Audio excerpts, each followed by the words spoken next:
Okay, good evening and welcome to the Thursday, March 20th, 2025 council meeting. Happy vernal equinox to all. Madam Clerk, please call the roll. Council President Miller, Present. Deputy Majority Whip Anderbois, Councilwoman Anthony, Present. Majority Leader Espinal, Senior Deputy Majority Leader Gonsalves is absent. Councilwoman Graves, Deputy Majority Leader Harris, Present. Councilwoman Peterson, Council President Pro Tempore Pichardo, Present. Councilor Royas, Present. Councilwoman Ryan, Present. Majority Whip Sanchez, Present. Councilman Taylor, Present. Councilwoman Ana Vargas, Councilman Oscar Vargas. Present. We have 14 present and 1 absent. We have a quorum. Thank you, Madam Clerk. This evening, the invocation will be given by Councilwoman Althea Graves. Will everyone please rise for the invocation?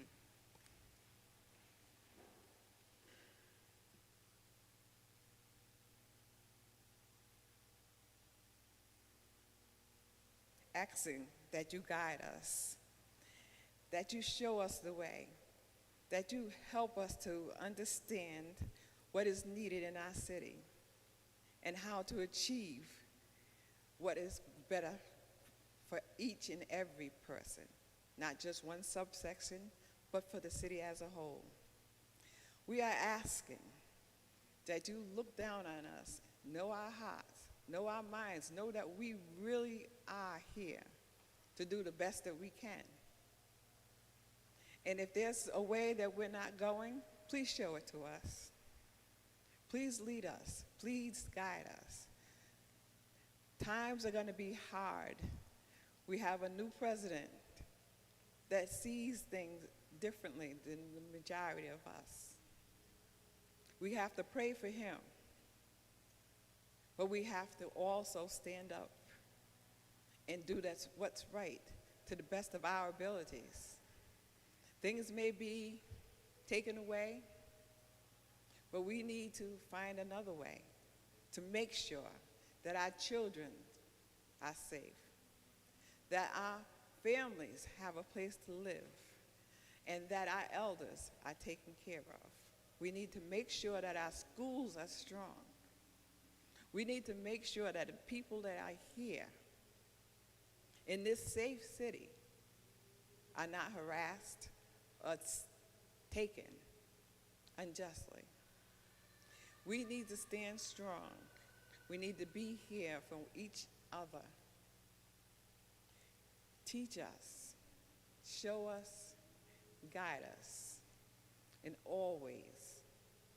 I know that you see that we have nothing but the best in our hearts for this city. All I can say is, teach me, show me, show me. I will follow you wherever you lead me.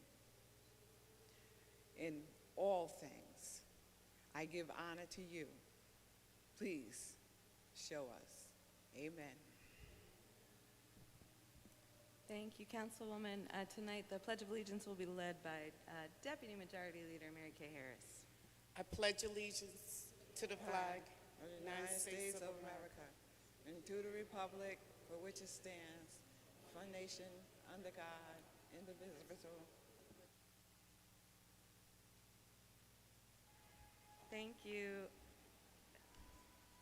Thank you. We're all going to go downstairs if we keep hearing the beautiful music. Thanks very much for getting the door. Item 3, thank you very much. Madam President, Majority Leader. motion to waive the reading of item 3 and move approval. Second, Madam President. We have a motion and a second. Any discussion on item 3? All in favor? Aye. Opposed? Abstentions? Hearing none, the motion passes. Item 4. Madam President, Majority motion Leader. to waive the reading of item 4 through 6. Second, Madam President. We have a motion and a second. Any discussion on items 4 through 6? All in favor? Aye. Any opposed? Any abstentions? The motion passes. Please refer item 4 to the Committee on Finance. 5 and 6, note as received. So noted. Item 7, Madam President, Majority Leader. motion to waive the reading of items 7 through 11 and pass for the second time on a roll call vote. Second, Madam President. We have a motion and a second. Any discussion on items 7 through 11? Hearing none, Madam Clerk, please call the roll. Council President Miller, Aye. Deputy Majority Whip Anderbaugh, Councilwoman Anthony, Aye. Majority Leader Espinal, Aye. Senior Deputy Majority Leader Gonsalves is absent. Councilwoman Graves, Deputy Majority Leader Harris, Aye. Councilwoman Peterson, Aye. Council President Pro Tempore Pichardo, Aye. Councilor Royas, Aye. Councilwoman Ryan, Aye. Majority Whip Sanchez, Aye. Councilman Taylor, Aye. Councilwoman Ana Vargas, Councilman Oscar Vargas. Aye. You have 14 ayes, 1 absent. The motion carries. The matters are passed for the second time on a roll call vote. Thank you. Item 12, Madam President, Majority Leader. motion to waive the reading of items 12 through 14. Second. We have a motion and a second. Any discussion on items 12 through 14?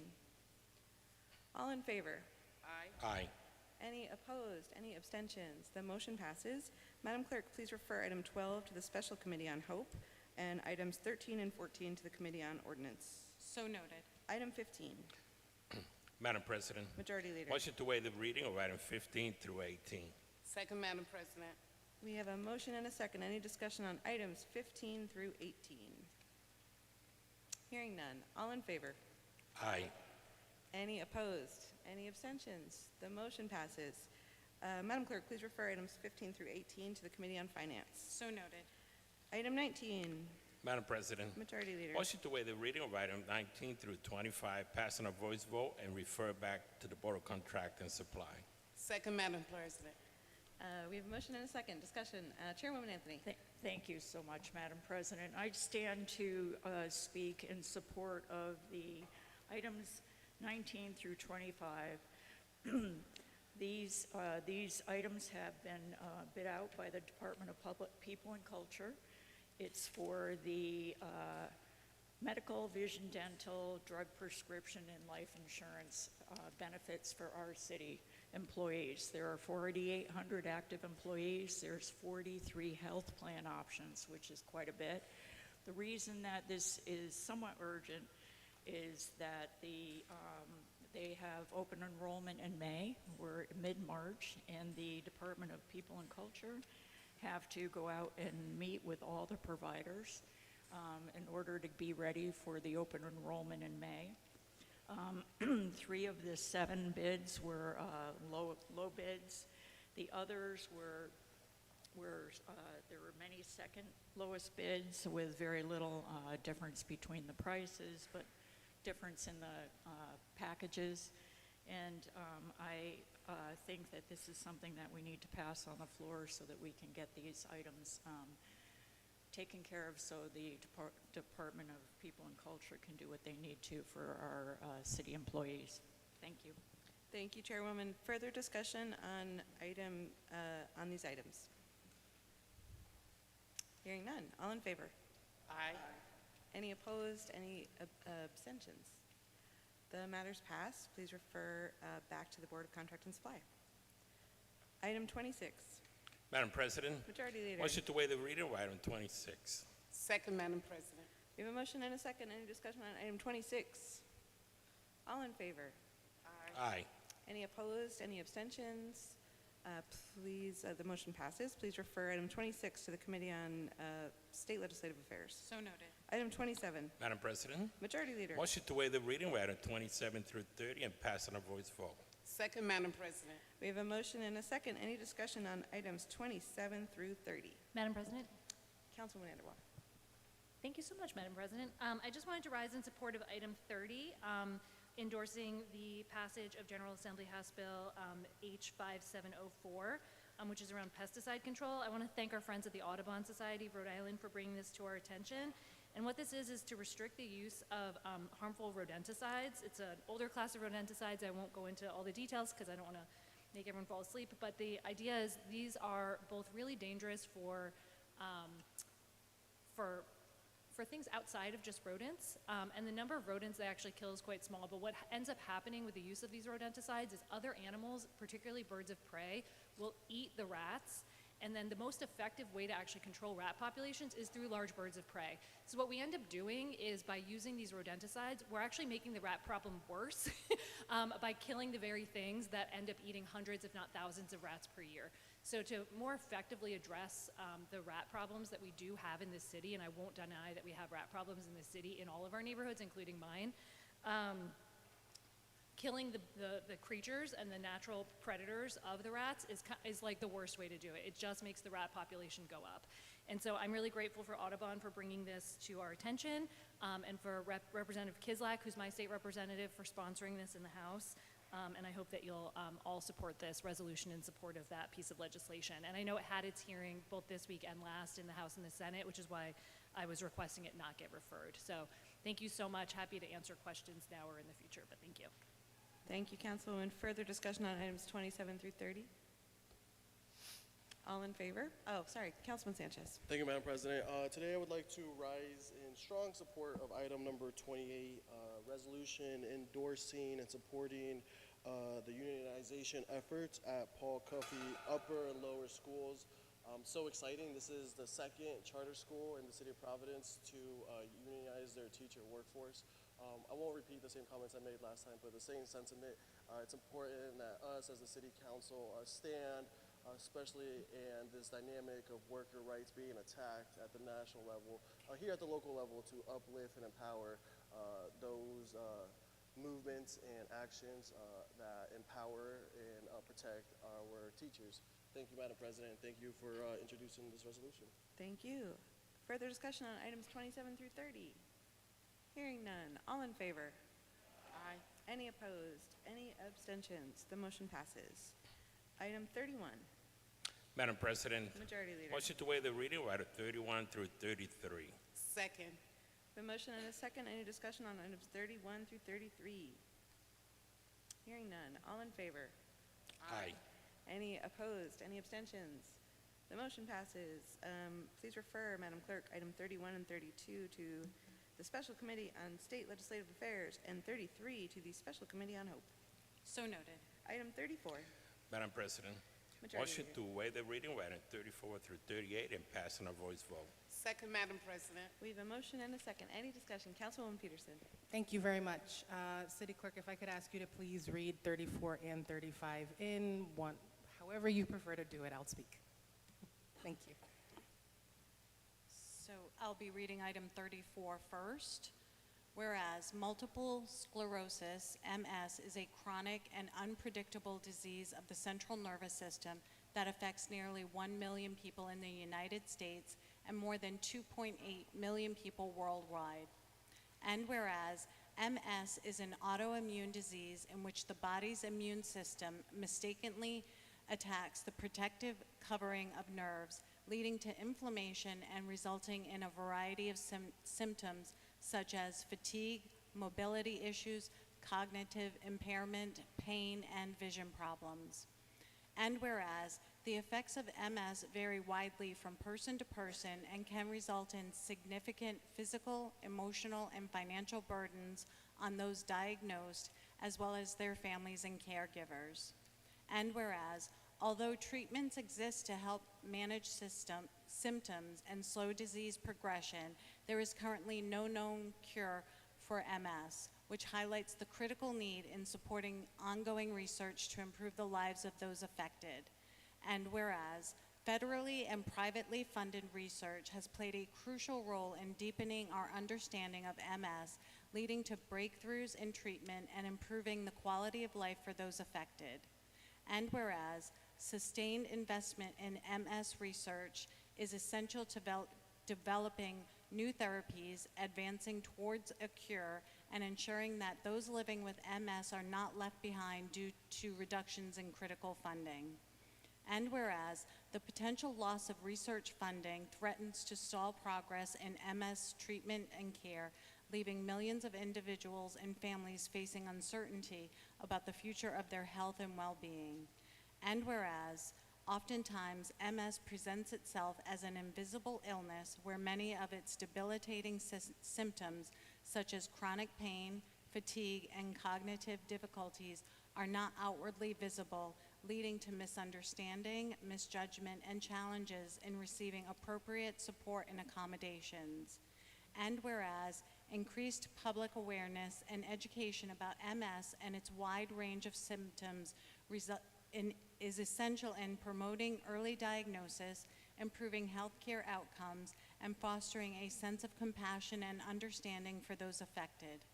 And whereas MS Awareness Month is observed every March to raise awareness of multiple sclerosis, provide education to the public, and encourage support for those affected by this disease and their loved ones.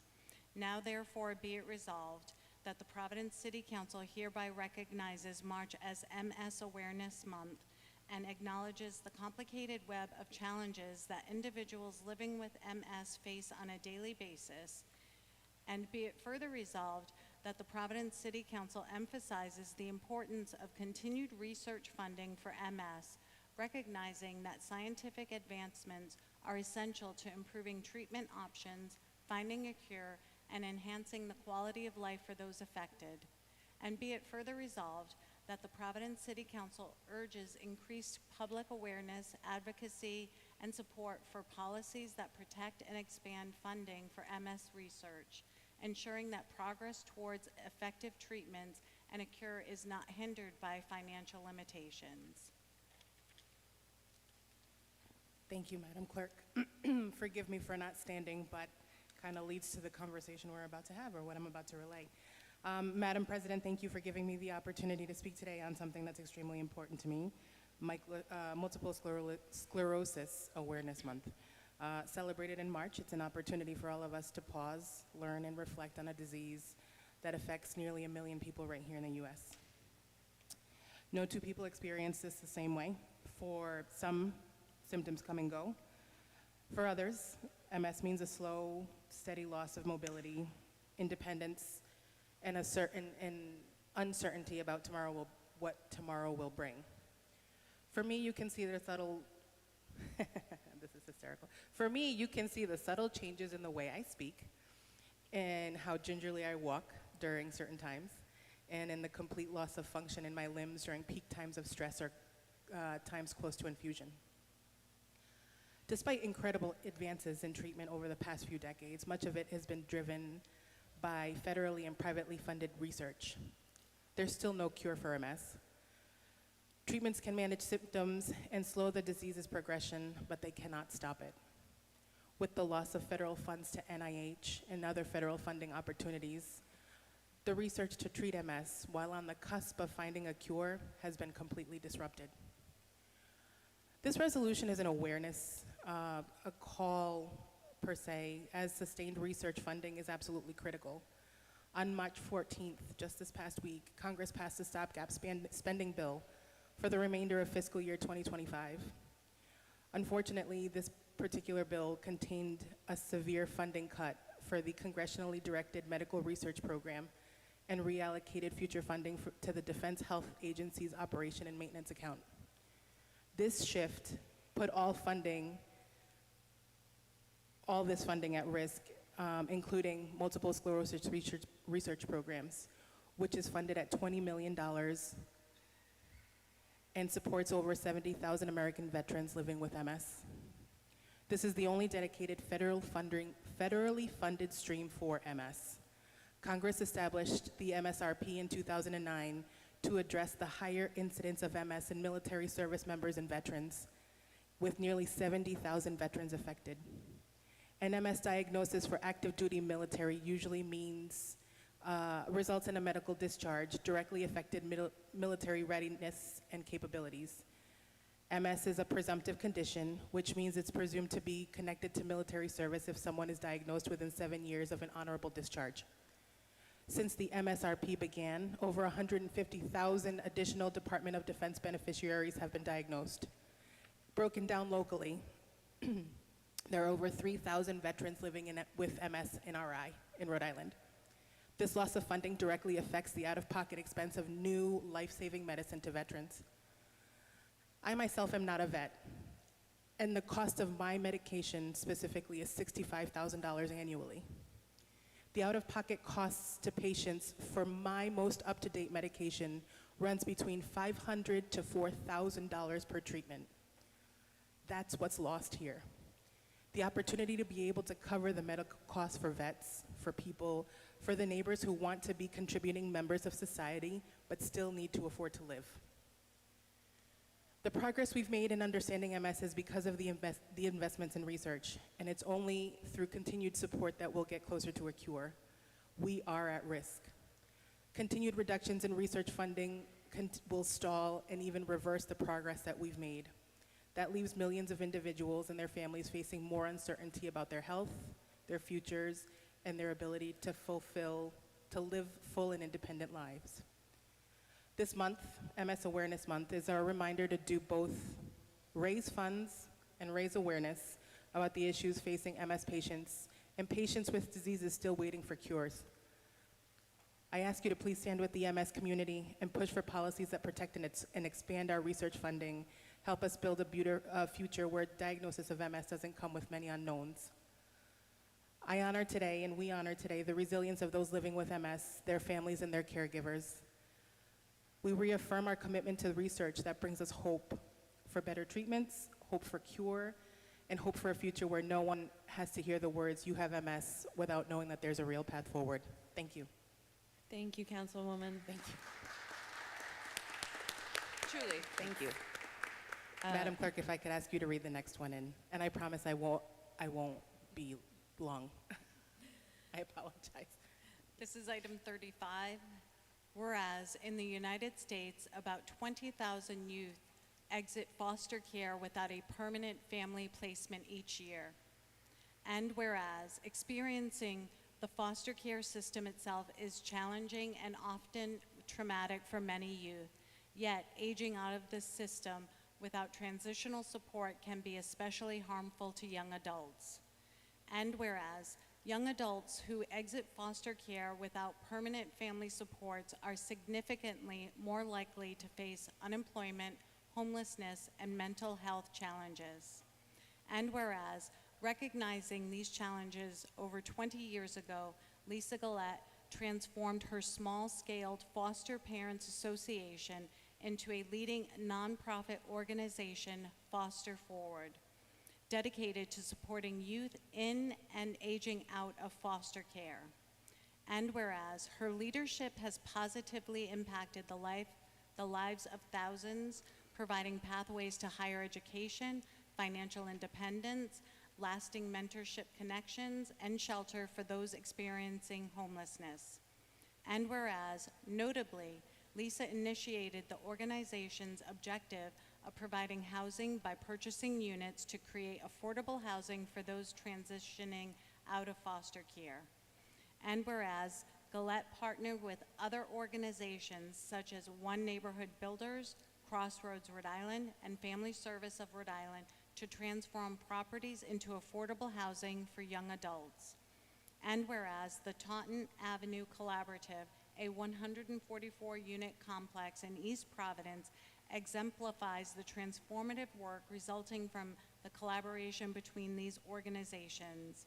And whereas, moreover, these projects reflect Lisa Gillette's ambition, whose genuine compassion and drive to help all youth have led to life-saving initiatives in Rhode Island. And whereas, it is unsurprising that Lisa Gillette was awarded 2025 Rhode Island Woman of the Year.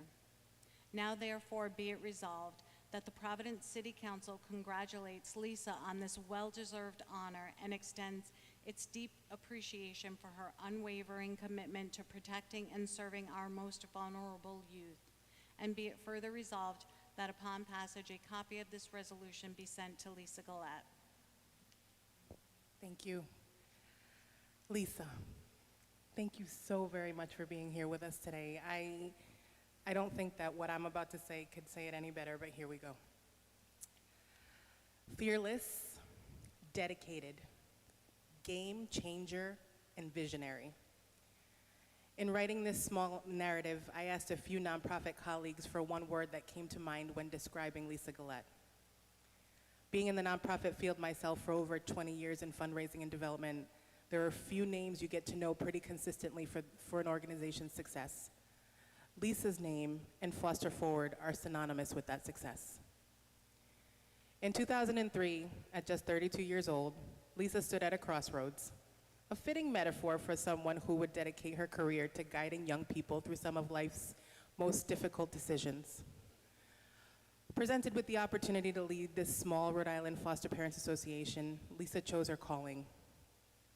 What started as a two-person nonprofit would, under her leadership, transform into what we know today as Foster Forward, the state's premier organization supporting youth and young adults impacted by foster care. The mission of Foster Forward is simple: to empower the lives impacted by foster care. That beautiful vision and realistic vision of what we do to support has turned into a lifeline for many. You can take a look at the website to see just how much they do and how impactful it is, but this is just a couple of things that they do in terms of programming for youth in or coming out of foster care. Support and assistance in taking the GED, an understanding of financial literacy and education classes, a Real Connections mentorship program where they team youth up with role models for additional future success, a youth drop-in center where young people facing homelessness can shower, do their laundry, recharge their devices, get some food, and just feel safe and warm. A staff member is there at that time to help guide them through and help them with resources like federal housing vouchers to cover rent and support services. Works Wonders, which is a career readiness program for youth who were previously in foster care. And of course, this program that we just talked about, Your Way Home. That's just a very small portion of the wonderful things that Lisa has contributed to Rhode Island. And today, Lisa is recognized, or this month, is recognized as Rhode Island's 2025 Woman of the Year by USA Today, a well-deserved national honor reflecting more than 2 decades of tireless advocacy and visionary leadership. Throughout her career, Lisa has stayed true to one mission: ensuring that every young person exiting foster care has the chance to build a thriving, independent life. Her work is deeply personal. Lisa not only leads Foster Forward, she lives its mission, becoming a mentor and supporting countless youth in a variety of ways involved in their programs. Her spirit of empathy and action was instilled by her late father, Robert Gillette, a Navy commander and lifelong advocate for students with special needs. His example of seeing people on the margins and calling them into opportunity became the blueprint for her life's work. She speaks of breaking cycles, of interrupting the patterns that leave too many young people struggling to survive after aging out of foster care. Quote, "Homelessness should be rare, brief, and non-recurring. With Lisa's help and many like her, that vision feels closer and closer within reach." For 21 years, Lisa has been a force of good in Rhode Island, a relentless champion for youth who too often feel unseen and unheard. Today, we celebrate not just her achievements, but the countless lives she's touched. Rhode Island is proud to honor Lisa Gillette, 2025 USA Today Woman of the Year, a leader, a visionary, and above all, a believer in the power of people to overcome. Here in Providence, we salute you, neighbor, and thank you for the profound ways you've shaped our community. You stand as a constant reminder that with heart and determination, we can all help each other foster forward. Congratulations on this amazing achievement, Lisa. It's well-deserved.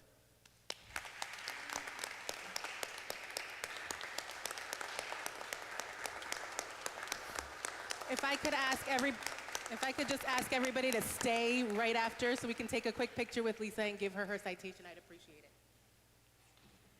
Thank you, Councilwoman, and thank you, Lisa, so much for joining us tonight and for everything, truly. Any further discussion, items 34 through 38? Councilman Reyes.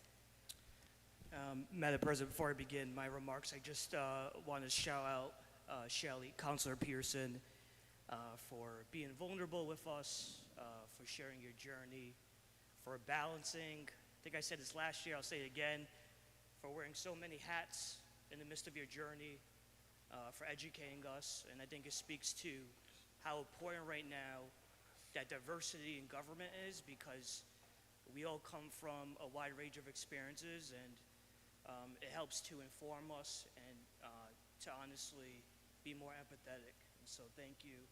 Lisa, I never met you, shout out to you. As a fellow social worker, I've always heard great things about the agency, and so appreciate all the work you've done in your lifetime. Thank you. Madam President, I rise tonight to speak on Agenda Item 38, perhaps with the weight of history on my mind, knowing that the fight for justice and dignity is not new to the city of Providence. More than a century ago, Mayor Patrick J. McCarthy, a proud Irish immigrant, became the first immigrant-born mayor of our city, a man who knew firsthand the struggles of immigrants in this country. He fought for working families, the disenfranchised, and those seeking a better life in the land that too often treated them as second-class citizens. McCarthy understood something we cannot afford to forget. Immigrants are not the enemy. They are the foundation. They build our cities, our communities, and our future. Yet today we are witnessing a government that treats them as criminals, as threats, as people whose rights and very existence can be erased with the stroke of a pen or the slam of a cell door. But Madam President, I rise tonight fully aware that as a local official, I do not have jurisdiction over domestic or foreign affairs. I also recognize that resolutions are introduced all the time, often dismissed as symbolic, just words on the page. This resolution before us tonight, in my view, is a call to our shared moral responsibility, a moment that demands more than words. This is about who we are as a government body, as a city that values justice, and as a nation that must decide whether it will uphold its principles or betray them. I've spoken with many of you, and I know we share a deep and growing fear about the direction of our country is headed. This fear is not abstract. It is real, cutting through every neighborhood in our city. And let me be clear, this is not an exaggeration. We are witnessing a federal government that has abandoned the rule of law, turning immigration enforcement into a weapon of political persecution, targeting students, activists, and legal residents simply because they dare to speak out.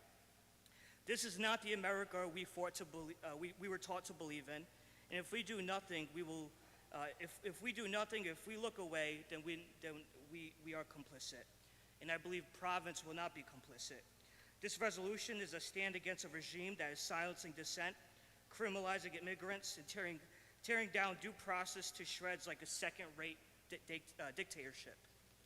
This resolution is about Mahmoud Khalil, a lawful permanent resident, a Columbia University graduate, and a soon-to-be father who, on March 8th, was taken by ICE agents without a warrant, handcuffed, forced into an unmarked car as his pregnant wife stood helpless and thrown into a detention center. Now he faces deportation, all for daring to speak out. If we do nothing, he may never see the birth of his first child, a man who built his life here, followed the rules, and stood up for what he believed in, now caged like a criminal for the crime of having a moral compass. This is not justice, this is fascism. But Mahmoud's case is not an isolated one. Leika Cordia, a Palestinian student from the West Bank, arrested on dubious visa allegations, targeted for her activism. Ranjanice Serene Balsin, an Indian doctoral student, a Fulbright scholar from Columbia University, forced into self-deportation simply for participating in student activism. Fabian Schmidt, a lawful permanent resident green card holder, detained at Logan International Airport, despite holding valid documentation, now being held right here in our own backyard in Central Falls at the Wyatt Detention Facility. These are not mistakes, Madam President. These are deliberate acts of intimidation, and they come against the backdrop of a moment that should weigh heavily on all of us. Just this Tuesday, Israel launched airstrikes across the Gaza Strip, killing more than 400 Palestinians, 183 children, 94 women, 34 elderly people, and 125 men. At least 678 others have been injured, many clinging to life, while others remain trapped beneath the rubble, waiting for help that may never come. I refuse to follow the same Western narrative that reduces them to numbers, as if their humanity needs to be proven. They were never just numbers. They were already mothers and fathers, daughters and sons, neighbors, and friends, and behind every number is a name, a life, a story, a future stolen, and we owe them more than silence. And here in the United States, our government is detaining and deporting student activists, many of whom have been vocal in their advocacy for Palestinian rights. So let's not pretend this is by accident.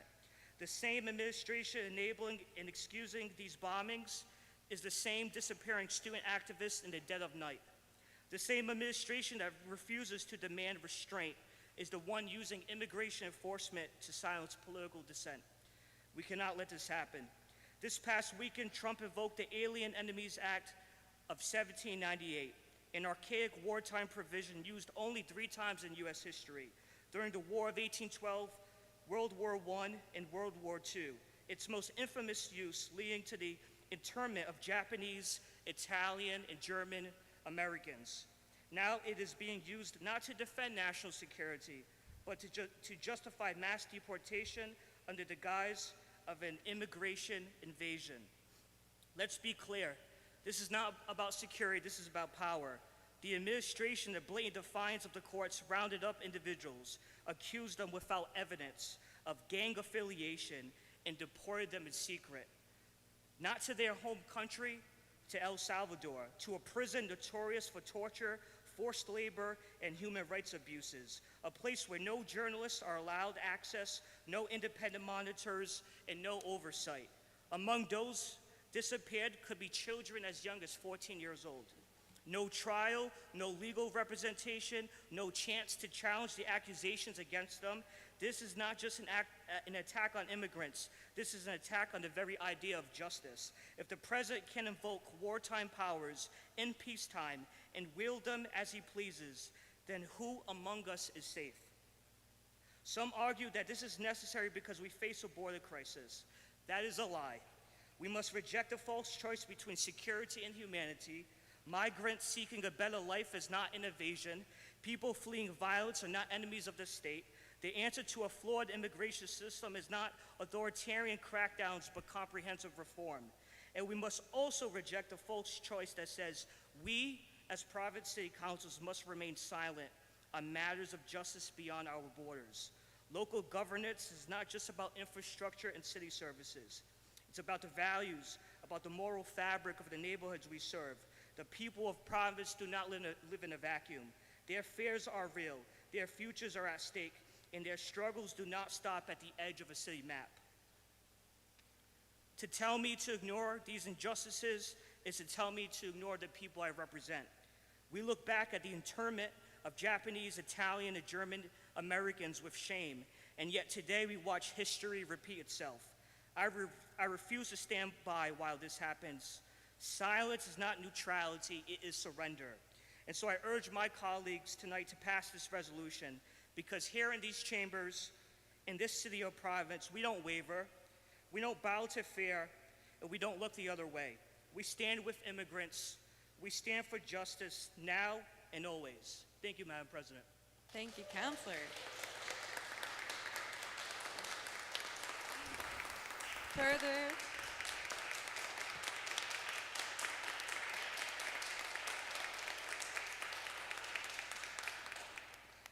Further discussion on items 34 through 38. Hearing none, all in favor? Any opposed? Any abstentions? Madam President, I'd like to abstain on number 38. Noted.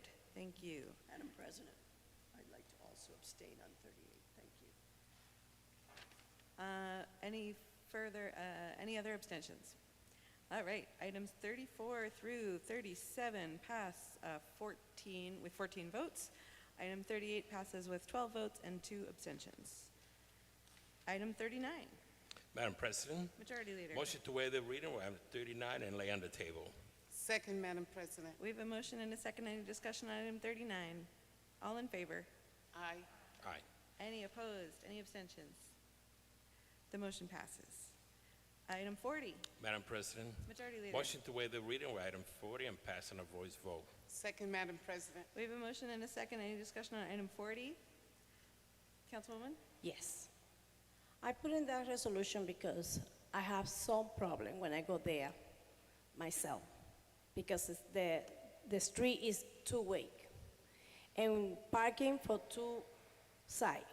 And then we have a 1, 2, 3 business, 4 business in the same area. So that's the reason I put in that, because they give it only one way for Hartford to this. It's only one block to get the solution, because I had to wait almost 15 minutes to get out, because when people come for Hartford, I have to go this way so I can get out, because we have two parking for the both sides.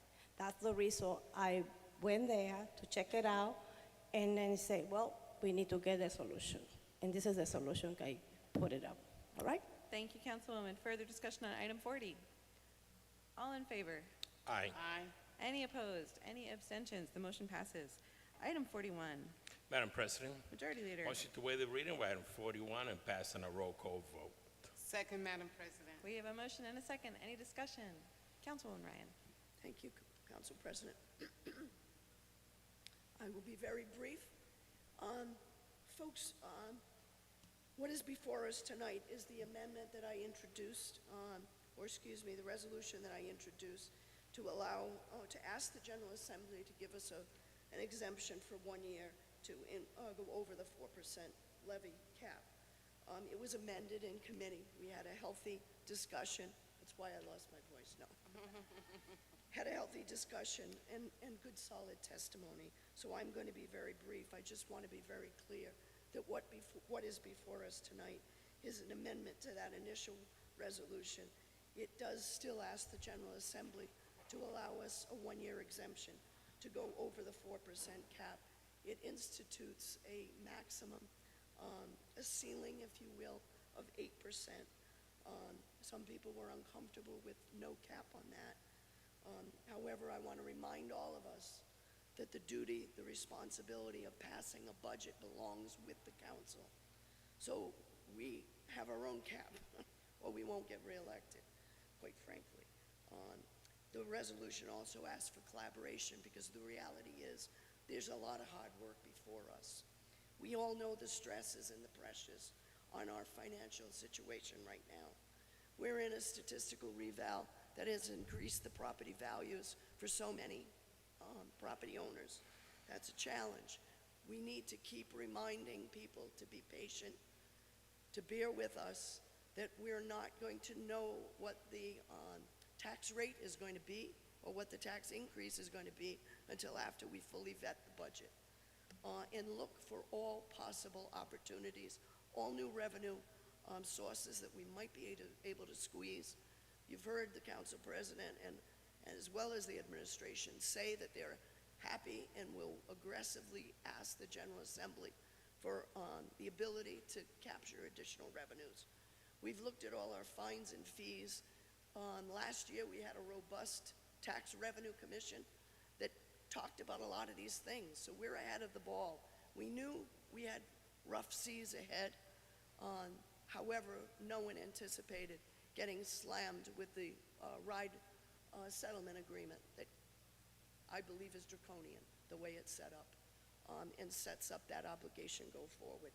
We know, in addition to the statistical reval this year, we've got ever-increasing pension obligation bond payment. And obviously, the unknowns. Every time you read the paper, there's another unknown coming out of Washington. It's chaos in Washington. Funding for so many programs are being cut. That is going to impact our budget. That is going to impact the people of Providence that we are committed to serve.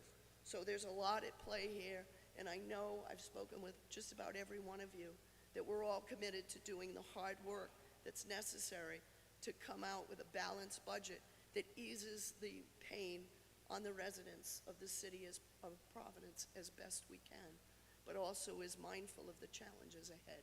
Thank you, Madam President. Thank you, Councilwoman. Further discussion on item 41? Councilman Sanchez. Thank you, Madam President. Thank you, Councilwoman Ryan, for your remarks, and I agree with all of it. What I want to be very clear on is that this is not, an 8% tax increase on our residents. This is something that is allowing our state legislature to approve a resolution on behalf of the mayor's office, now going to be on behalf of us, to have a little bit more flexibility going into budget season. My biggest ask right now is for all of my colleagues to engage as much as possible in the next couple of months. It's going to be some difficult conversations. I will say for the record, I mean, I think it's good that we are paying the students of our city the money that they deserve because of past actions. We can't change that. We got to deal with the reality that's before us. So yeah, so my biggest ask right now is to engage as much as possible with the finance committee, with the mayor's administration the next couple of weeks before they submit their budget to us, because this is really going to take work on all 15 of us to get to a place that is livable for our residents, especially right now as times are very hard. We need to try our very best to minimize the fiscal impact on our most vulnerable communities. Thank you, Madam President. Thank you, Counselor. Further discussion? Councilwoman Peterson. Thank you very much. I wanted to just take a quick second to really commend the Finance Committee and you, Madam President, for doing the legwork and really getting this entire council together to support the same initiatives to be able to move forward and find new sources of revenue for our city. I think it's extremely important to think outside of the box when we're in doing the work that we're doing. And one of the things that I really applaud is an opportunity for all of us to come together in unison and in solidarity of making sure that we put the best possible things forward for our communities. I think it's pretty safe to say that absolutely none of us wants to see any one of our residents suffer or have a situation that's more dire than we can ever even anticipate for. And we're all getting the calls and receiving the feedback from our constituents about what our next moves are and what those asks are. So I really just want to take a minute to applaud not just you, Madam President, but also the Finance Committee and really the City Council as a whole, because we've all had these conversations and trying to push it forward to make sure that we were doing the right thing by the city was the intention I think everybody else had, and we should continue to move in that way for our communities going forward. So thanks. Thank you, Councilwoman. Further discussion on item 41. Councilman Royas. Madam President, I just also want to commend all my colleagues who have been really putting in so much time and effort to try to make sense of what's happening. I just want to address perhaps some messaging that has been appearing on social media about what we're doing tonight. And I want to address it directly. We are not, this vote on this resolution is not raising taxes. We have not reached the budget discussions yet. I like to inform my residents of, and I think Councilor Ryan mentioned this, is the battle is going to be over the tax rates, and that's coming soon. But what we're doing tonight is not raising property taxes. And so there were some folks,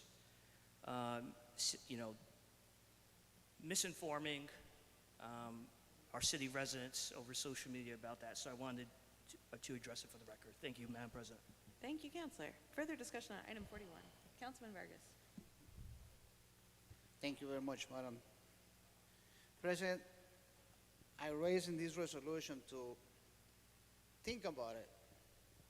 I know we tried to pass, to go to the State House and ask to raise the levy, but it's very risky to give so much power to the administration and go above 4%, over 4%. We're talking about $398 million that was our tax levy for 2023. So 2024, he's not surviving in the same levy amount, so he's looking for a double. It's hard for me to understand why he wants, or why we asking permission to go 4% over. Well, we can say like, we allow you to give you 1% or 1.5%, trying to figure out.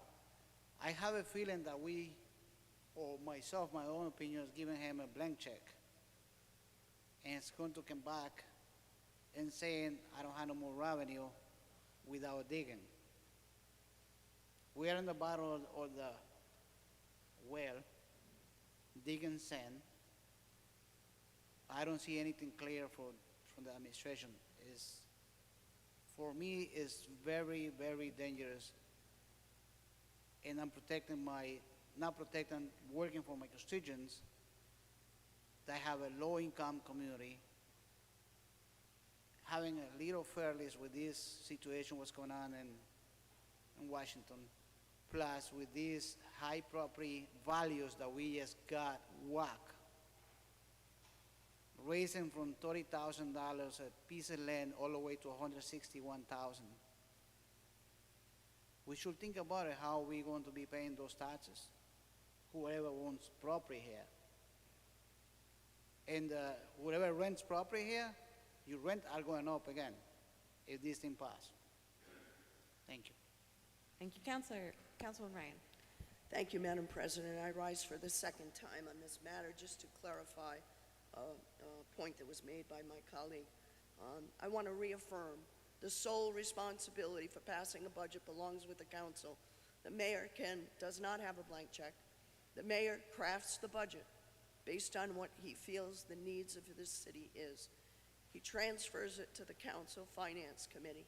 Once we have the budget, we vet it, we go over it, we can change it, we can amend it.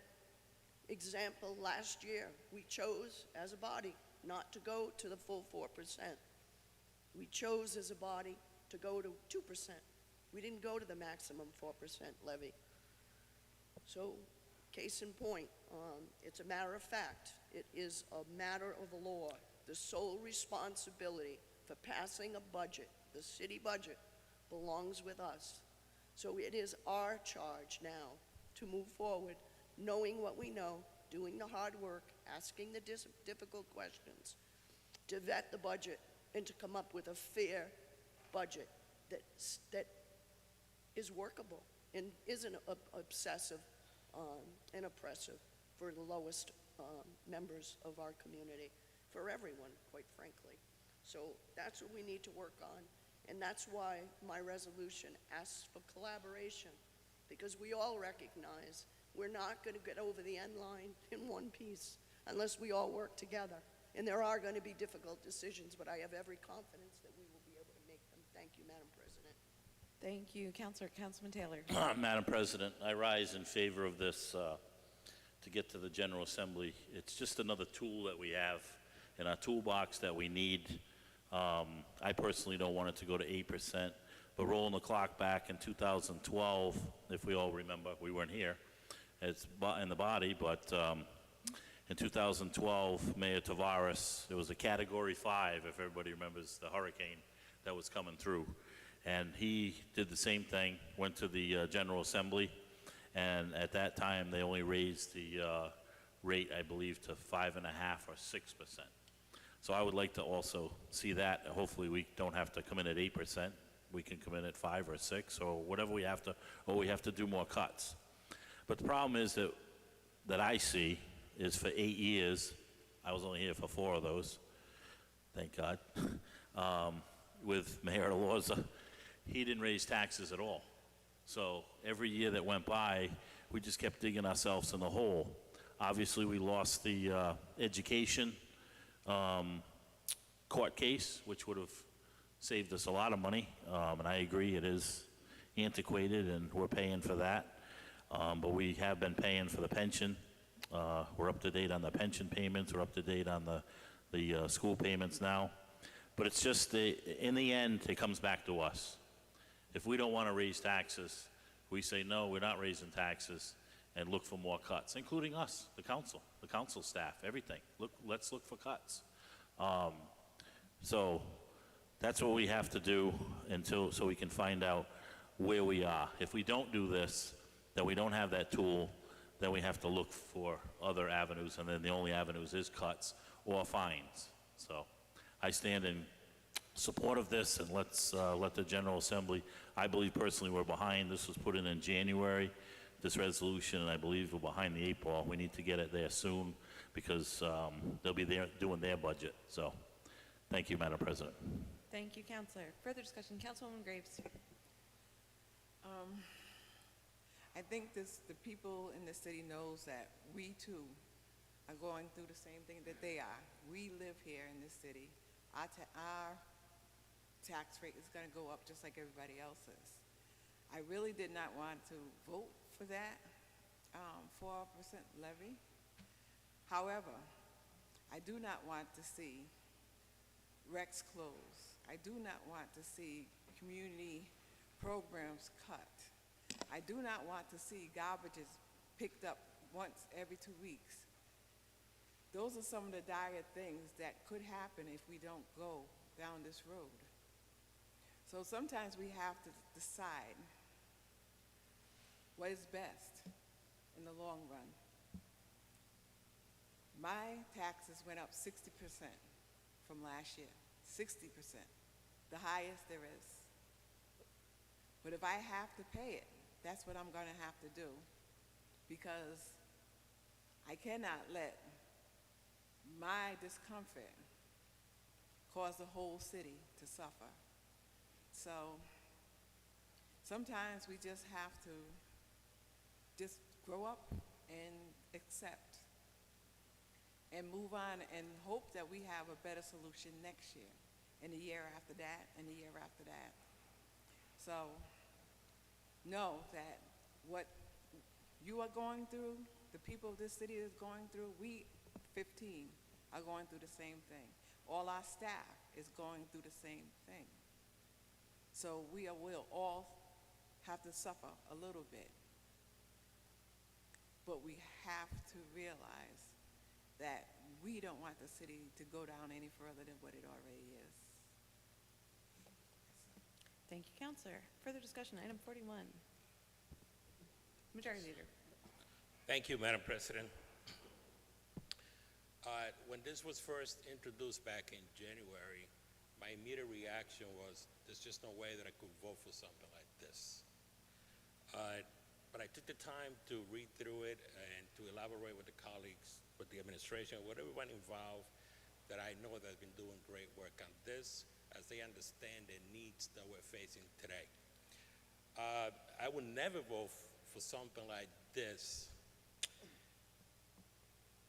if had this resolution not been amended. It was amended by the council, and there is language in there that it clearly displays what the intentions of the council is. You know, we are going to be seeking other sources of revenue in order to balance this thing out. This, to me today, this is just an additional step as we look for solutions to balance our budget. So I'm voting for this today in the positive because it is not a vote for an 8% immediate tax increase. This is a step that we need to take as we explore avenues in order to balance the budget, which is the responsibility of the council and the administration. So we all know how we got here, and we're in the exploring stages of this so that we can come up with a budget that is sensible, that keeps the residential taxpayers in mind. We represent communities that are so poor. I represent a community that I know they can never be able to withstand an 8% tax increase. But we're working hard to make sure that that doesn't happen, that we look for other avenues, and that we come up with something that makes sense for everyone that people can afford.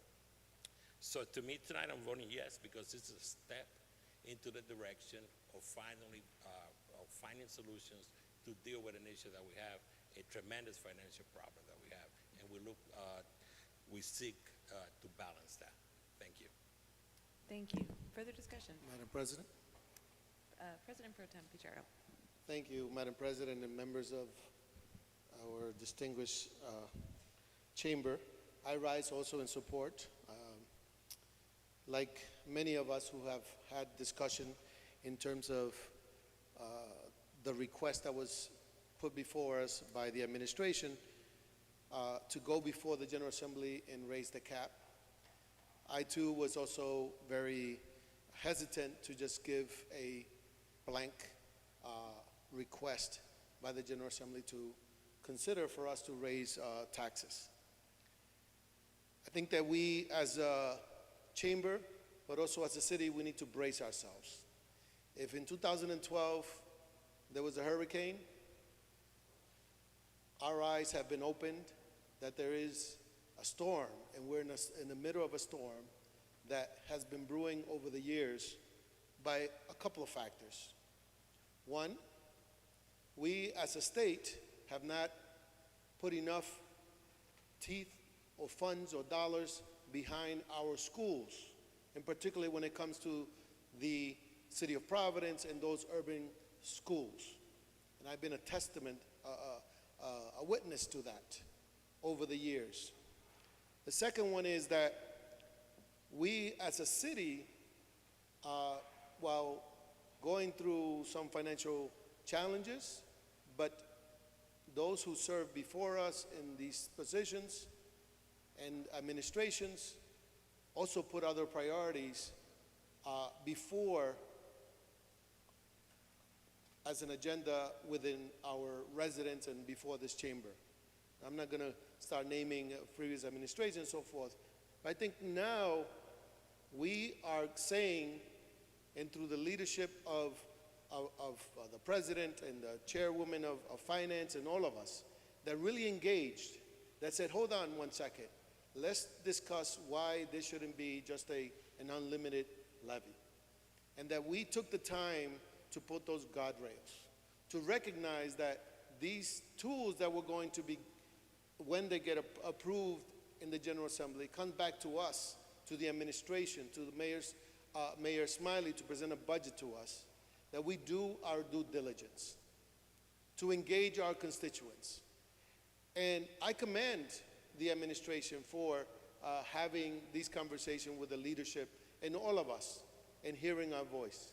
Now we have to brace ourselves when we get this budget, because all hands on deck need to be on this budget, not only for the vision of 2026, but forward. Because at the end, we know that that bill was going to be put before us and is due. And the fact is that we've been told we got to come up with $15 million for our schools. And I know they need even more. 2027 budget, 28 is going to be going to need more money. So we need to brace ourselves for that discussion. And lastly, the mayor and the administration, again, looking for some solution, because he's also been, as an administrator before becoming a mayor here in the city of Providence, but even in the state, he knows, and they know what pickle we're in. And so I urge my colleagues and also those who are hearing us online or get their messages, go to your community meetings. Show up. The mayor is going out there. He's accepted our invitation to our community meetings. I know a few of the council members have done that. Show up to those meetings, because the mayor is there, and also the finance director is going to be there to answer questions. We all have to engage in that. And with that said, I invite all my colleagues and my residents next Tuesday, as I'm going to have a community meeting with the mayor at the Knight Memorial Library at 6 p.m. And I know our communities, we have to do our due diligence to go knock on doors. This is the year that I think we all have to go knock on doors. It's not a campaign year, but I think we all have to go and get those residents out, because they need to understand, need to feel the fact that we're making these investments for the future, and that is our kids and also the infrastructures of our city. Thank you. Thank you, Pro Tem. Further discussion, item 41. Councilman Vargas. Thank you very much, Madam President. In my opinion, I'm talking for myself and my 11,000 constituents that I have. This levy, or this tax levy, my community doesn't know anything about this tax levy. It's a miscommunication between the administration and the community. They only will communicate when they raise the taxes, and when they will say, oh, we don't have no more resources, we have to raise taxes. That will be the end of the solution because it will be more easy for anybody to take the course. What the city needs and what we need to do, if everybody jump on it, is like restructure the city, change course of the city. This is a huge ship before an iceberg. It looks like the Titanic is going to hit the iceberg and start sinking. I understand to avoid that we need to go to the State House and ask for permission. But the permission will be an extra tool in the belt for the administration to see if they have to raise taxes or not raise taxes. In my opinion, myself, I'll be very conscious. I'm going to be listen very clear the new budget proposal that he or the owner, Mayor Brett Smiley, will bring to us. And that's where we have to act, where we're going to be working together to get this city afloat, not squeezing more tax money out of the property owners or out of the people who lives in the city of Providence. Thank you. Thank you. Further discussion? Councilwoman Peterson. One last thought, and I completely agree with you, Counselor. So this is just my plug one more time to say that we should really consider renegotiating those pilot agreements with the universities and hospital. Thank you. Further discussion?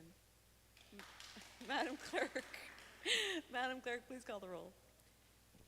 Council President Miller. Aye. Deputy Majority Whip Vanderploeg. Aye. Councilwoman Anthony. Aye. Majority Leader Espinal. Aye. Senior Deputy Majority Leader Gonzalez is absent. Councilwoman Graves. Deputy Majority Leader Harris. Aye. Councilwoman Peterson. Aye. Council President Pro Tempore Pichardo. Aye. Councilor Royas. Aye. Councilwoman Ryan. Aye. Majority Whip Sanchez. Aye. Councilman Taylor. Aye. Councilwoman Ana Vargas. Councilman Oscar Vargas. Aye. You have 14 ayes, 1 absent. The motion carries. The matter is passed on a roll call vote. Thank you, Madam Clerk. Item 42, Madam President, Majority Leader. motion to waive the reading of item 42 and 43 and pass on a voice vote. Second that motion, Madam President. We have a motion and a second. Any discussion on item 42 and 43? Hearing none, all in favor? Aye. Any opposed? Any abstentions? The motion's pass. Item 44, Madam President, Majority Leader. motion to waive the reading of item 44 and pass for the first time on a roll call vote. Second, Madam President. We have a motion and a second. Any discussion on item 44? Madam Clerk, Excuse me, Councilman Taylor. sorry, I thought he was gonna go. I'm gonna vote no on this, and let me tell you why. We really have to watch what we're putting in for ordinances. Because, as this ordinance reads, it says, about the fines, notwithstanding any other provision in the Code of Ordinances, no individual shall be subject to any fines, fees, or monetary penalties for camping on public property. And then it says, nothing contained herein shall limit the city's ability to enforce other existing statutes or ordinances related to public health, public safety, sanitation, and environmental protection. So as we all know, we've all probably had encampments in our ward. The biggest problem is in the encampments is trash. When they leave, there's trash all over the place. There's needles all over the place. There's feces, there's urine, you name it. So in item 7, we just voted a little bit ago, second time, that we voted that there'll be fines for any pollution, litter, whatever, near water or anything. I know in my ward, I had somebody that was right on Mashpog Pond, which is already polluted, but still, I also had a campment in Mashpog Pond as well, and every time people went there, the person exposed himself. So I really don't, I feel uncomfortable voting on this because in one way we say, we're not going to fine them. I just feel that a lot of these ordinances that we put in, they're like feel-good ordinances. Like, I'm doing something. We're not doing anything for the homeless by putting this in. And it kind of enables them to put camps in our wards.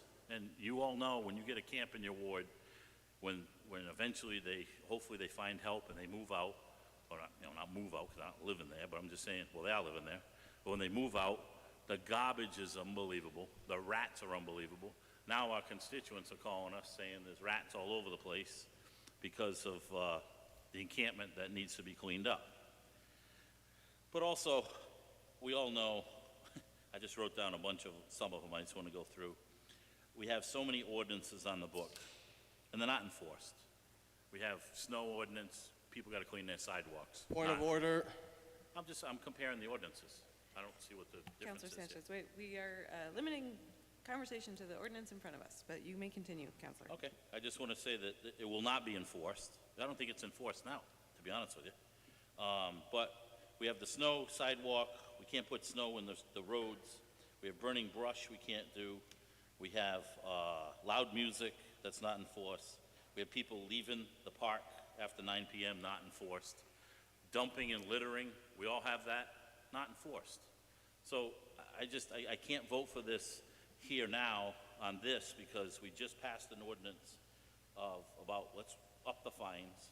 So if that person is living next to a encampment next to Mashpog Pond that's near the water, or any water that they have, we can't fine them. But we can fine regular people, but we can't fine the homeless. So I stand against this, and you guys can make your own decisions. Councilman Sanchez. Thank you, Madam President. Just points of clarity. This bill would prohibit fining people, whether they're housed or unhoused, for sleeping on public property. This is in response to National Supreme Court ruling about 5 months ago from a very right-wing Supreme Court, I will notate, that allows municipalities to do what I'm trying to prohibit. Luckily, big shout out to the mayor and to our legal department, our Providence Police Department. We're currently not issuing tickets to individuals for simply sleeping outside. Of course, if someone litters, whether they're housed or unhoused, the mechanisms of finding them, like my colleague was mentioning, is still completely available. The true meaning or motivation behind this is not kicking our most population, or some of our most vulnerable population members of our community down even more. As you are all aware, folks that are sleeping outside don't have very much. So by issuing fines, it gets folks tangled into our justice system, and once you're in the legal justice system, it's very difficult to get out. So I do want to just clarify that this isn't something that is happening already. Other mechanisms of enforcement, folks trespassing, folks loitering, the Providence Police Department still has full authority to do so. This doesn't pertain to private property, it's only public property. Anyone that owns private property has the power to remove anyone at any time that's not wanted on there. Like I mentioned, this is something that adds an extra layer of protection to some of our most vulnerable residents of the city, because we are seeing local communities around us start enforcing these very harsh, because that's what the Supreme Court ruled is if these penalties are too harsh or not. Like that's simply what's at stake here. Unfortunately, we have a Supreme Court that, in my opinion, is has already violated, starting to reverse a lot of rights that have been fought for decades at a time. So just to end my comments here, I would strongly urge all of my colleagues to support this. It might be little to us, but it's a significant step in humanitarian efforts for our residents that are already struggling. Thank you, Madam President. Thank you, Councilor. President? Councilman Graves, are you? Yes. Okay, Councilman Graves and then Councilman. I would be voting no on this only because public properties includes the parks and the recs. Same thing I talked about before. I just don't think we should be encouraging camping over there on those two things because of the nature of children and vulnerable people being over there, going there.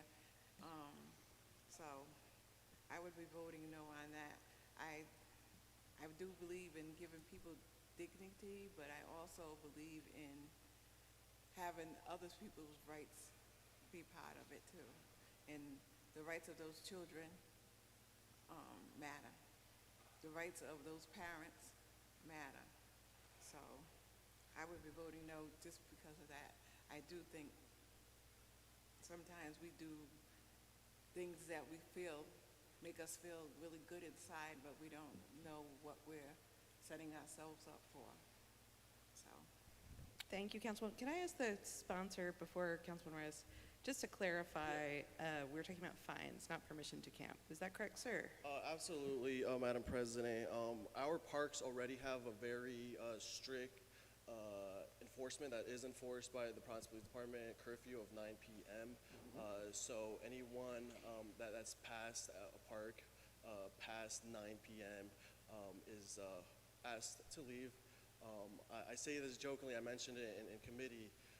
My brother was playing basketball at a park past 9 p.m. and was respectfully asked to leave. So the point of this being unenforceable or enforceable in our city parks just doesn't hold any weight. Thank you. Councilman Reyes. Thank you, Madam President. I just want to commend my colleague, Councilor Sanchez, for introducing this. Earlier, I made remarks about how important it is to have government that captures diverse experiences. Councilor Sanchez is if you don't mind me publicly saying this, in his professional capacity, he is an outreach worker and works in a very impactful agency that serves our unhoused population, and so he brings a unique perspective, and I think this ordinance wouldn't have been introduced if he didn't have that professional experience. So thank you, Councilor Sanchez. I also just want to stamp again and crystallize perhaps that this does not legalize encampments on public property. In fact, what it just does is endorses the status quo of where we are today. I've heard some comments about this is just a feel-good ordinance. I strongly disagree. This is an ordinance that hopefully will get passed, and should the next mayor and their administration start to fine folks, or this ordinance would make that unlawful. So it's yes, while we are thankful that this administration is not finding our unhoused brothers and sisters, as is happening in other towns and cities in this state, I have to wonder about future administrations. And so with an ordinance in the books that prevents this from happening, it makes certain that no future administration does this. So by that perspective, I don't think this is just a feel-good ordinance. So thank you, Madam President. Thank you. Further discussion, item 44. Madam Councilman President? Vargas. President Pro Tem, then Councilman Vargas, sorry. Which one first? President Pro Tem, by calling me out, did the procedural thing, so you I get don't it. have no title. Thank you, Madam President. I rise as Chair of Health, Opportunity, Prosperity, and Health Committee, which is known as HOPE, which vetted this ordinance. And we had a hearing, and it was clarified, and people had the opportunity, also the public, to come and provide testimony, whether email or present. Even at that meeting, I just want to let everyone know that within the committee, I, as chair, at that time and even before, but going forward also, would allow a testimony to be presented by any member, but also the public, before any topic that we're going to be taking on. I say that is because, again, having that experience at the State House, we allow people to provide testimony. Just wanted to highlight a couple of things. One is that, as the sponsor highlighted, nothing precludes the police or the city to remove people from any public park. This is just providing fines for individuals that may be there during those hours that in essence don't have any money at all. So we're just providing any tickets or anything like that, or trying to collect from, as they say, trying to collect money from a rock, in a sense, right? And so this pretty much does it, allows the city not to, or the police or those who are enforcing a ticket and try to collect any monies. That's what the ordinance pretty much does. That doesn't mean that people that are homeless should go and set up camp in a public place, because by 9 p.m. they're going to be booted out. That's the understanding, that's the clarification that was, the testimony that was provided. And as a conclusion, I urge the committee to consider those points and to vote in favor of this ordinance. Thank you very much. Thank you. Councilman Vargas. Thank you very much, Madam President. It's great about the ordinance that we want to help everybody. That's fine. Great. And I am echo Councilwoman Altia Grace. What about the people who's going to be going to the park and they wanted to be there camping during daytime because they are in the time that they're not supposed to be pushing out? What about those people who has a huge sidewalk from here to the pole, because that's a public property, they will want to camp right in the sidewalk? You think the police will be able to come and remove them? The police are very busy lately dealing with a lot of things, and they will say, you guys pass an ordinance. We're going to be able to enforce it. I got parks in my area that they live in there. I talk to them, and I even call the police. Why? And they also use the river. They take a shower, they drink, they do everything there. But I got tired calling the police, saying this, and the people who lives around the area, they hate me because, oh, you don't do nothing. I said, what else can I do? I cannot take this guy and drag it out. That's why we got laws, but we making another law and making it more easy for them to abuse the system. Plus, we put millions and millions of dollars. We had the pallet house. That's a plus. That's more hope for them. But how much can we give them? And we forgetting the people who's paying the taxes for this city to go ahead. And then we creating more issues for the property owners to have another problem in front of the property. Or they live in the park, oh, I want to enjoy the little bird that goes by, and they see something. And then when they call the police, they will say, you guys took our responsibility to push it out. Good luck with that one. Because, let me tell you something. A police officer has 9 excuses to pull you over. Thank you. Thank you, Councilor. Further discussion. Councilman Anderbaugh and then Taylor. Thank you so much, Madam President. I wasn't planning to speak, but just want to rise in strong support of this and thank my colleague, Councilman Sanchez, for putting this forward. I want to emphasize, as many of my colleagues has, that this doesn't take any tools away from the police or others in asking folks to move along if they are on public property after the time where they're allowed to be. It doesn't encourage folks to do that. It just says, if you're here, we're not going to fine you for being here. If someone's experiencing homelessness, that is a time when they do not have money to be fined for being in a place. And actually, if we're fining them, we're going to exacerbate the problem by putting them in an even deeper financial hole that'll make it even harder for them to afford their next, if they are able to find housing, a rent payment, for them to afford food. So if we started to actually fine people, it would just make our homelessness population, our problem, even worse instead of better. So this wouldn't, if we started fining folks, which thank God we're not already doing, and thank you, Councilman Sanchez, for putting this forward proactively, this wouldn't actually help us solve the problem anyway. We would just be making our problem worse. What we need to be doing is addressing seriously our housing crisis, which I know we're starting to do through our comprehensive plan and in some of the ordinances that you, Council President, introduced today. But that's the conversation we should be having. How are we going to house our residents who are experiencing homelessness, who are experiencing housing insecurity? Because that is the issue before us, not whether or not we should fine folks. So thank you so much for introducing this, Councilman Sanchez. I really appreciate you and your leadership. Thank you, Councilman Taylor. So I'll just rise again and mention a few things. So one thing I did, I watched the committee hearing on TV. I didn't go. I watched it on YouTube.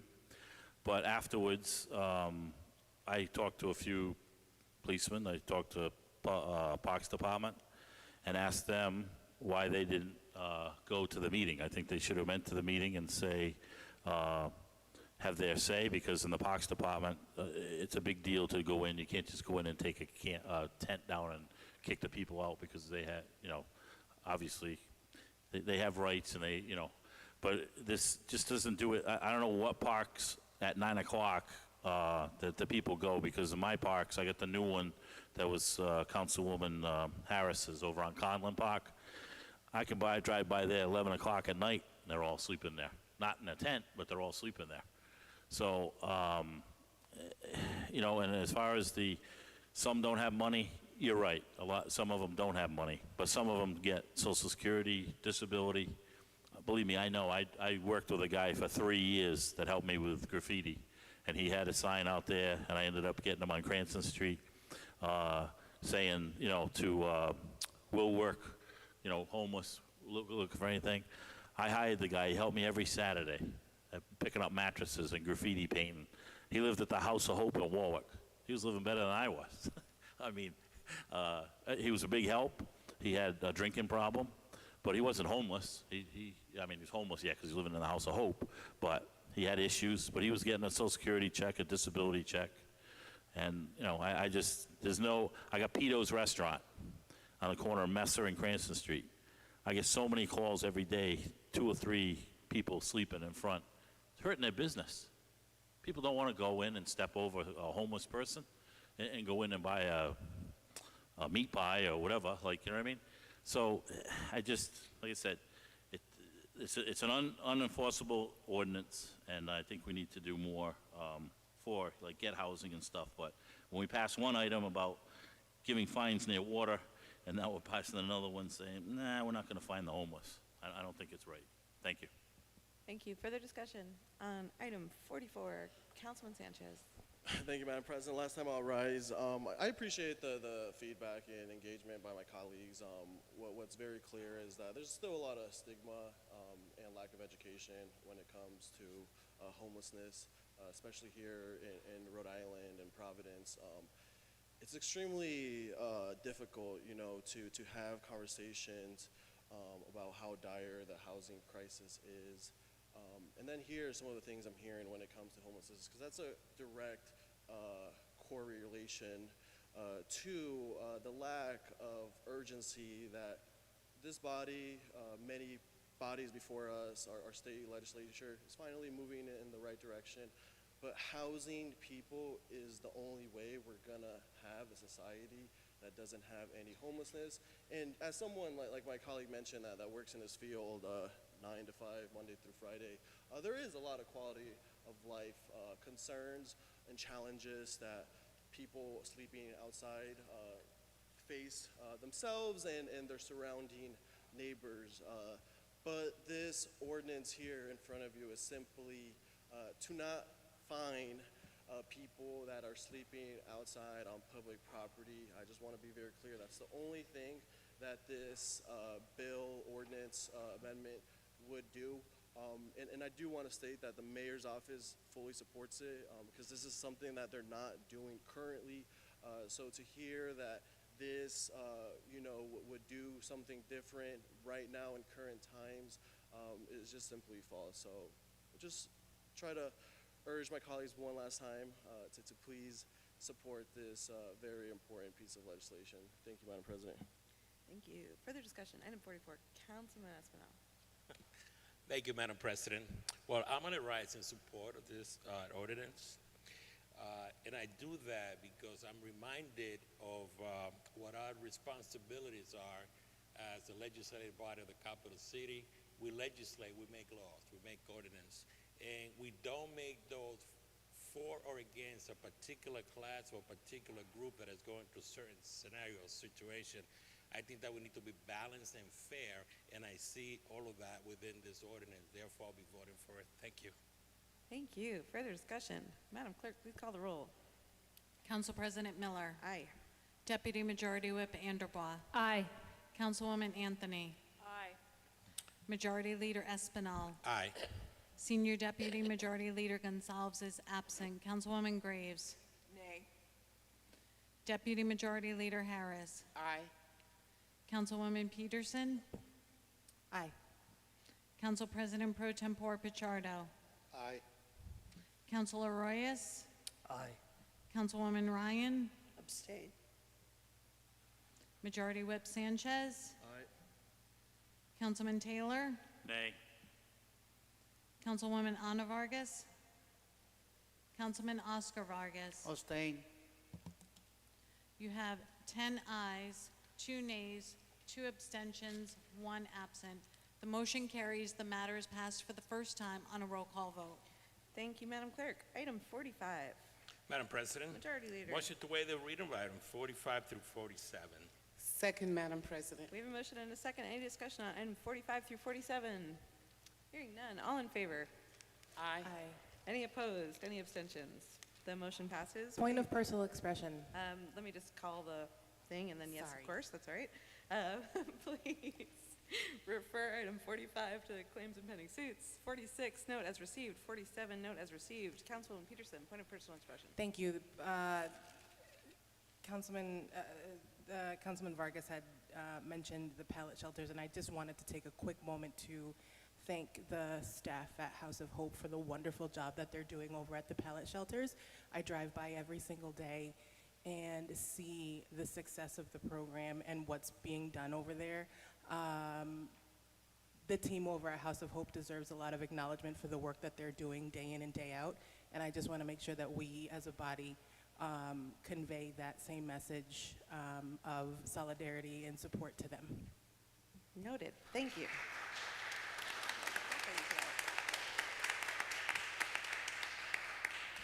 Madam President, Who's speaking? Councilman Reyes. point of personal expression.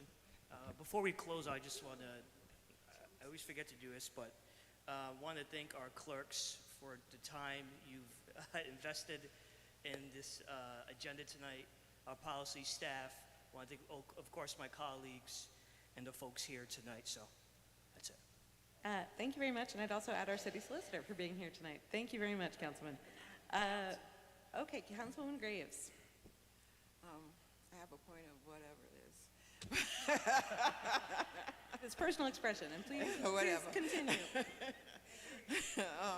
I'm getting tired. We've been here for a while. I just want to recognize someone that we lost, Darrell Lee. He was a great community person. He worked tirelessly to try to improve housing and try to improve health and all these other things. I unfortunately was not feeling up to par yesterday, so I could not attend the funeral, but I just want us to remember him and just recognize all the things that he did. The one thing that he wanted to do for years and never achieved was he wanted to build a health center / gym for men of color, because unfortunately men of color do not get the health care that they should. Some of it is they just don't go, and some of it is they're not treated well when they do go. So I hope someone takes up that banner and run with it and see it through. He lost his life at early to me. You know, he died at 67. I'm much older than him. So, and his brother had also passed away from cancer. So I just really and truly hope that we realize that there are people out there that unfortunately never get to see their dreams, but that doesn't mean that that dream has to falter and die. Someone else should be able to pick it up and carry it also. And I would like to just, a little clip piece.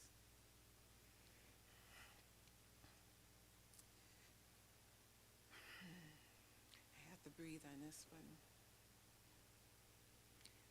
Swing low, sweet chariot, coming for to carry me home. Swing low, sweet chariot,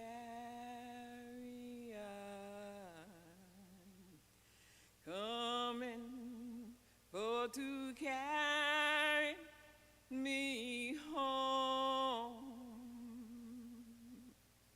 If you get there before I do, coming for to carry me home.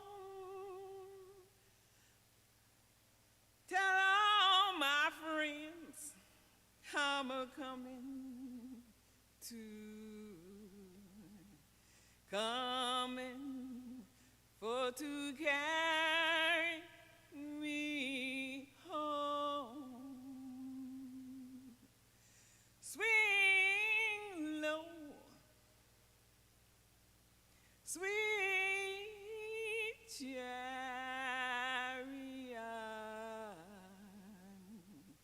coming for to carry me home. Swing low, sweet chariot, coming for to carry me home. Rest in peace, Darrell. Thank you, Councilwoman. Councilman Anthony, were you also raising your hand? Item 48, please. Madam President, motion to waive the reading of item 48 and pass on a voice vote. Second, Madam President. We have a motion and a second. Any discussion on item 48? All in favor? Aye. Any opposed? Any abstentions? The motion passes. Councilwoman Vargas, did you have a point of personal expression? What I want to say is my condolence for the family, because I know that I lived for many years because we're doing so many things for the community and working for that. And also he went to my church to service over there too, to help the people. That's all I say. My condolence for the family. Thanks, Councilwoman Vargas, and that I know is echoed from all of us. Item 49, Madam President, Majority Leader. motion to waive the reading of item 49 and pass on a unanimous rising vote. Second, Madam President.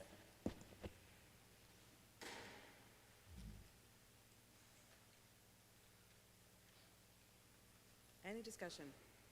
All in favor? Aye. Any opposed? Any abstentions? The motion passes. Madam President, Majority Leader. motion to adjourn, and tonight we adjourn in the name of Polibio Papito Mora, who recently passed away, as well as Mr. Darrell Lee. I actually attended the funeral this morning. Darrell was a friend whom I remember very dearly, great community leader. He was a graduate of West Point, a graduate of MIT, started several organizations and foundations, as well as the Prairie Avenue Initiative, which brought to the area just about $300 million in development. The health care center that you see on Prairie Avenue, that's a result of that, as well as the Walgreens Pharmacy, amongst other structures that are there.